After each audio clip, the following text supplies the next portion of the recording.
তো আমি আমারটাকে 3 নম্বরে রাখলাম। 1 নম্বরে কি রাখলাম? বুখারী মুসলিম। 2 নম্বরে কি রাখলাম? রিয়াজুস সলিহিন। 3 নম্বরে বললাম যে আমিও মানুষ, তবে আমি চেষ্টা করেছি কোনো পীর মুরিদের আশ্রয় নিনি, কোনো দল মাঝহের আশ্রয় নিনি। আমার জীবনে কোনোদিন দল মাঝহের আশ্রয় নিয়ে কিছু করা লাগেনি। আর জামিয়া সালাফিয়া একেবারে ভিন্ন ধরনের প্রতিষ্ঠান। এদেশের সর্বোচ্চ শিক্ষা মানে প্রতিষ্ঠান জামিয়া সালাফিয়া। এদেশের সর্বোচ্চ শিক্ষকগণের প্রতিষ্ঠান জামিয়া সালাফিয়া। এখন জামিয়া সালাফিয়া মদিনা বিশ্ববিদ্যালয়ের 4 জন টিচার আছে এখন এই মুহূর্তে। যারা আপনারা সম্মেলনে গেছেন তারা 4 জনকে দেখেছেন। আর যদি না গিয়ে থাকেন তা আমার কিছু করার নেই।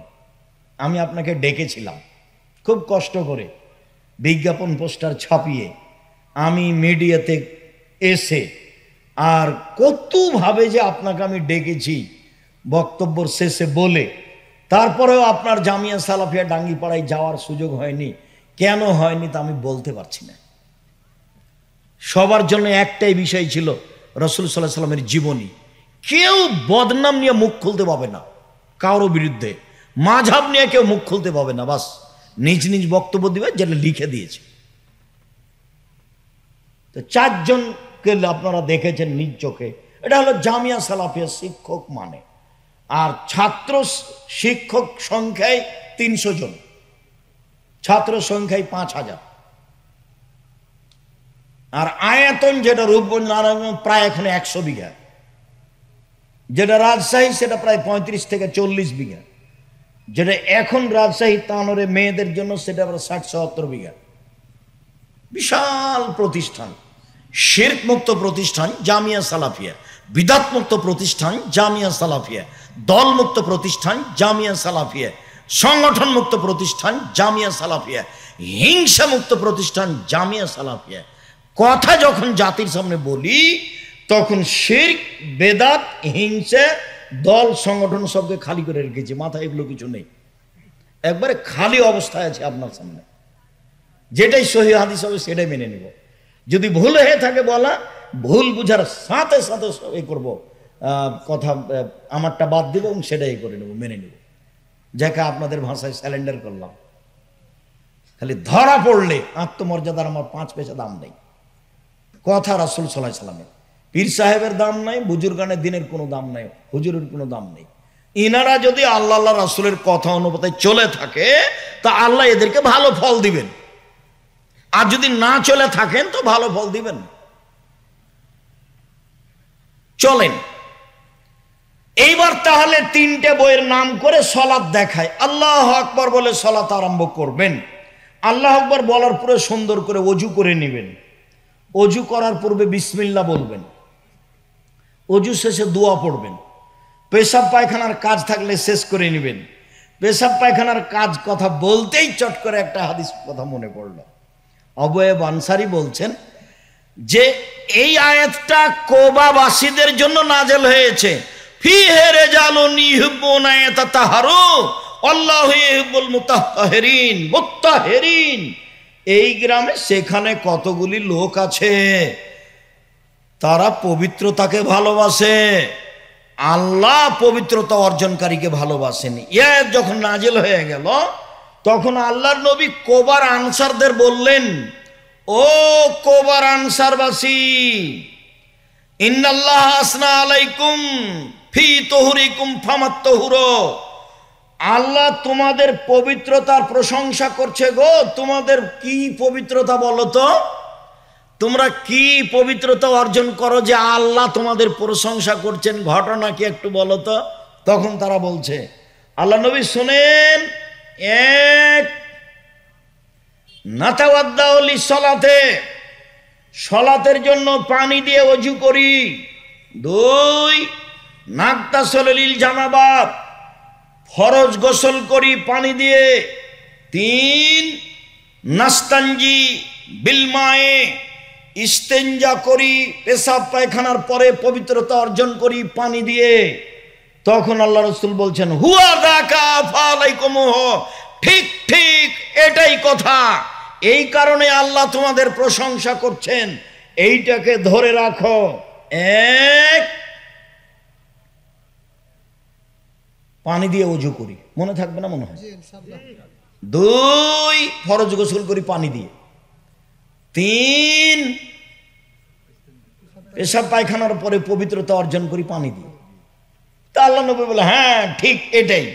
ভারত, বাংলাদেশ, পাকিস্তানের এক শ্রেণীর আলেম ওলামা বুঝে নিল যে প্রশংসা মানে হলো এই, আগে ঢের টিস্যু পেপার নিয়ে 40 কদম হাঁটো, পায়ের ওপরে পা উঠাও, খক খক করে কাশো, তাহলে হলো পবিত্রতা। এইটা আল্লাহ বলেছেন, সেটা হলো প্রশংসা।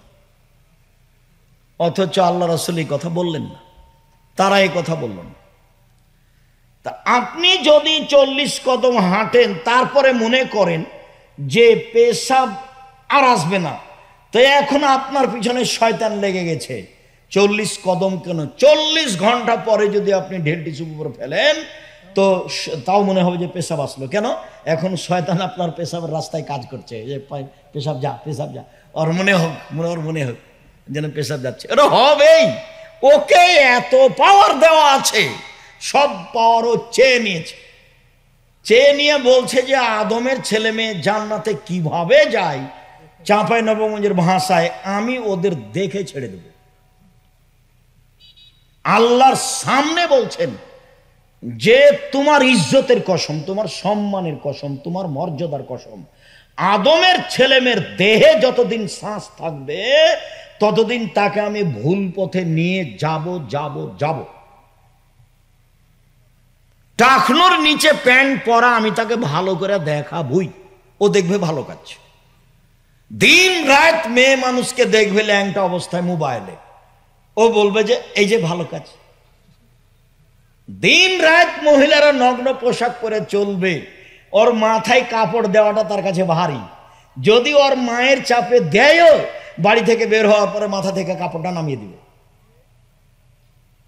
শয়তান বলছে যে তুই মাথায় কাপড় কেন দিবি। আর আরেকটা আপনারা শুনে অবাক হবেন, শয়তান কিন্তু 14 ইলিমের পড়া। কয় ইলিমের পড়া? মানে সব বিদ্যা আছে, ভালোভাবে জানে যে ইহুদি জাহান্নামে যাবে। তো ইহুদিকে গিয়ে কি বলবে যে নামাজ পড়িও না? ওটা তো ওই পাতা তো শেষ। ভালোভাবে জানে খ্রিস্টান জাহান্নামে যাবে, তো ওই পাতাও শেষ। তাহলে তো পৃথিবীর 3 ভাগের 2 ভাগ মানুষ চলে গেল। হিন্দু জাহান্নামে যাবে ও ভালোভাবে জানে, তো ওর কাছে কি তার কোনো কাজ আছে? নেই। যারা কাদিয়ানি, যারা শিয়ে, যারা মুরজিয়ে, যারা জাবরিয়ে, যারা জাহামিয়ে, যারা কাররামিয়ে, এরা জাহান্নামে যাবে এই কথা শয়তান জানে। তো সেখানে গিয়ে তার কিছু করার আছে? কিছু নেই। যেসব ছেলে মেয়েরা কলেজ বিশ্ববিদ্যালয়ে পড়ে, দিন রাত জেনা করে, ও জানে যে আমার এখানে কাজ নাই, তখন ও কোনো জায়গায় না পেয়ে মাদ্রাসায় চলে গেছে। তা আপনি যখন সাদ করে ছেলেটা ভর্তি করেছেন মাদ্রাসায়, 3 মাস পরে আপনি গিয়ে দেখছেন যে ছেলে মাঠের মধ্যে খেলাচ্ছে। ইন্না লিল্লাহি ওয়া ইন্না ইলাইহি রাজিউন। আব্দুর রাজ্জাক সাহেব, আপনার উপরে ভালোবাসার দাবিতে ছেলে দিয়েছিলাম, যা শিখেছিল সেটাও ভুলে গেছে। তা আমি এখন কি দিয়ে বুঝাই? বলে একটু দেরি করেন, বিদ্যা তাড়াতাড়ি হবে না, অনেকদিন সময় লাগবে। শয়তান তাকে ধোঁকা দিবে, ও চেষ্টা করবে, শয়তান তাকে ধোঁকা দিবে, ও চেষ্টা করবে। তোমার ব্যাপারে বলি একটা ছেলে কথা শোনো, তুমিও কিন্তু একবারে কসম করে বলেছিলে যে মেয়েটাকে আর দেখবো না মোবাইলে। তুই কসম করে শুয়েছ, 10 মিনিট পার হয়নি তুমি আবার ধীরে হাতটা দিলে মোবাইলে। এটা কে করছে বলো? শয়তান। উপস্থিত বৈঠকের দিনই মুসলিম বোন, আপনাকে একটা কথা শোনাই, যে কথাটা আপনার জন্য। এই মেয়ে, এক কথা বলছো কেন? চুপ থাকো। একটা কথা বলি, সংসার ভালো করে গড়তে চাইলে জীবনে 2টা কাজ করবেন না। এক, প্রতিবাদ করবেন না স্বামীর সামনে, প্রতিবাদ। হ্যাঁ, তুমি আমার মাকে এভাবে বললে কেন? হ্যাঁ, তুমি এই কথা বললে কেন? তুমি এই জিনিসটা করলে কেন? এই কথা যদি বলেন তো শয়তান খালি বলিয়ে নিবে, বল না, বল না, ওই যে তোর কথা মানেনি, ওই যে তোর মাকে গালি দিল, ওই যে তোর বাপের বাড়ি থেকে এসে এই জিনিস করলো, এই করলো, খালি দিন রাত বলিয়ে নিবে। আর আরেকটা কাজ, অভিমান করবেন না। ওহ, তুমি আমাকে রাজশাহী সহ দেখাতে নিয়ে গেলে না, তুমি আমাকে এবার ঈদে একটা ভালো শাড়ি দিলে না, এর নাম অভিমান।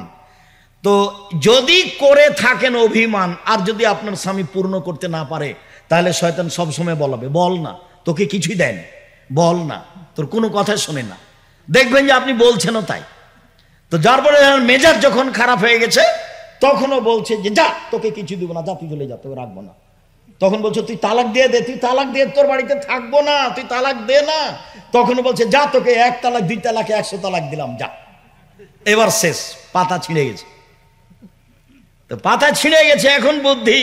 তো মৌলানা সাহেবের কাছে গেছে পাশে, মৌলানা সাহেব বলছেন 1 রাতের জন্য বিবাহ দিতে হবে। ইন্না লিল্লাহি ওয়া ইন্না ইলাইহি। তখন আর খালা ফুফুরা বলছে চুপ থাক, এটাই বিধান, মেনে নে, মেনে নে, এটাই বিধান, 1 রাতের জন্য বিবাহ বসতে হবে। খালা ফুফু বলছে, তার মানে খালা ফুফু 14 ইলমের পড়া, ফেকার বইয়ে লেখা আছে এসব কথা। খালা ফুফু বলছে, ওকে সান্ত্বনা দিচ্ছে। তখনও বলছে ছি ছি ছি ছি, এটা কথা হলো? একদিনের যে 1 রাতের জন্য বিবাহ বসবে, এটা কথা হলো? তখন দুইজন কথা বলা বলি করে বলছে কি পথ? বলে চলো আব্দুর রাজ্জাক বিন ইউসুফকে বলো। কি ঘটনা? এই 100 তালাক দিয়েছে। ঠিক আছে, 1 বৈঠকে 1 তোহরে 30 দিনে 1 কোটি তালাক 1 তালাকই হয়। আপনি সংসার করেন, কোনো চিন্তা নেই। কেউ কিছু বললে বলবেন আব্দুর রাজ্জাক বিন ইউসুফ বলেছে। শুনুন, 40 কদমের পরেও পেশাব আসবে, এ কথাই ঠিক। এই পথ বাতিল।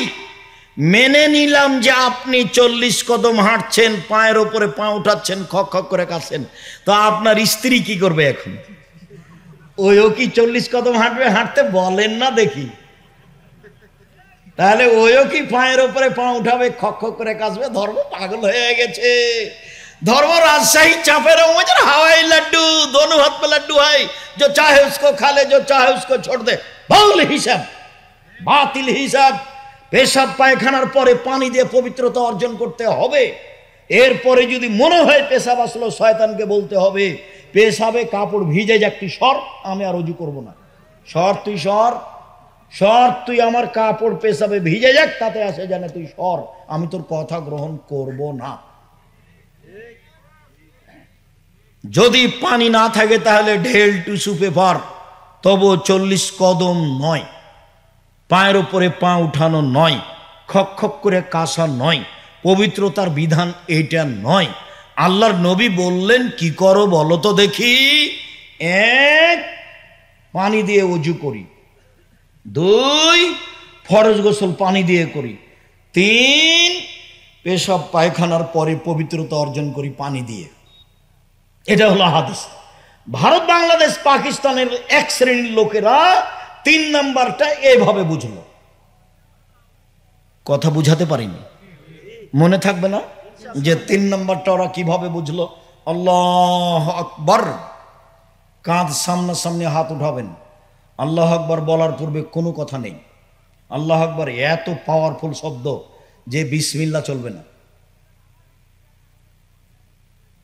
ওযু শেষ হয়েছে বিসমিল্লাহ বলে ওযু করবেন না হলে ওযু হবে না ওযু যখন শেষ হয়ে যাবে তখন বলবেন আশহাদু আল্লা ইলাহা ইল্লাল্লাহু ওয়াহদাহু লা শারীকা লাহু ওয়া আশহাদু আন্না মুহাম্মাদান আবদুহু ওয়া রাসূলুহু এবার জান্নাতের সব দরজা খুলে গেছে সুবহানাল্লাহ সবটাই খুলে আছে যেটা দিয়ে ইচ্ছে ঢোকেন এরকম কথা একটা আল্লাহর নবী মহিলাদের ব্যাপারে বলেছেন সেখানে আবার পুরুষের কোনো সুযোগ নেই এখানে মহিলাদেরও সুযোগ আছে মহিলারাও যদি ওযু করে বলে আশহাদু আল্লা ইলাহা ইল্লাল্লাহু ওয়াহদাহু লা শারীকা লাহু ওয়া আশহাদু আন্না মুহাম্মাদান আবদুহু ওয়া রাসূলুহু তাহলে জান্নাতের সব দরজা খুলে গেছে আর মহিলাদের জন্য জান্নাতের সব দরজা খুলে যাবে যেখানে আছে সেখানে আপনাদের সুযোগ নেই এক 5 ওয়াক্ত সালাত মহিলা দুই রমজানের সিয়াম রোজা তিন স্বামীকে মেনে চলা মিঠা লাগলেও তিতা লাগলেও চার জেনায় লিপ্ত না হওয়া এই 4টা মহিলারা পালন করেছে ওর জন্য জান্নাতের সব দরজা খুলে গেছে মহিলাদের মান সম্মান অনেক বেশি এর কারণে মহিলাদের লজ্জা কম পুরুষের লজ্জা বেশি সিনেমাতে দেখেন মোবাইলে দেখেন রাস্তাঘাটে দেখছেন মহিলা ল্যাংটা হয়ে আছে আর ওর স্বামী ফুল প্যান্ট পরে আছে গলায় টাই আছে হাতওয়ালা জামা আছে পায়ে মোজা আছে পুরুষ মানুষ কত ঝকঝকে হয়ে পোশাক পরে আছে বউ সাথে আছে ল্যাংটা হয়ে আছে আর বড় ডাক্তারের কথা তো বলেছি বড় ডাক্তারের আমি ওইভাবে নিন্দা করিনি, আমি এটা দুঃখে কষ্টে বলেছি। সবাই খারাপ এ কথা আমি বলিনি, বড় ডাক্তার সবাই খারাপ হবে এ কথা আমি বলিনি। তবে টাকা নিয়ে যদি ও অন্য কোম্পানির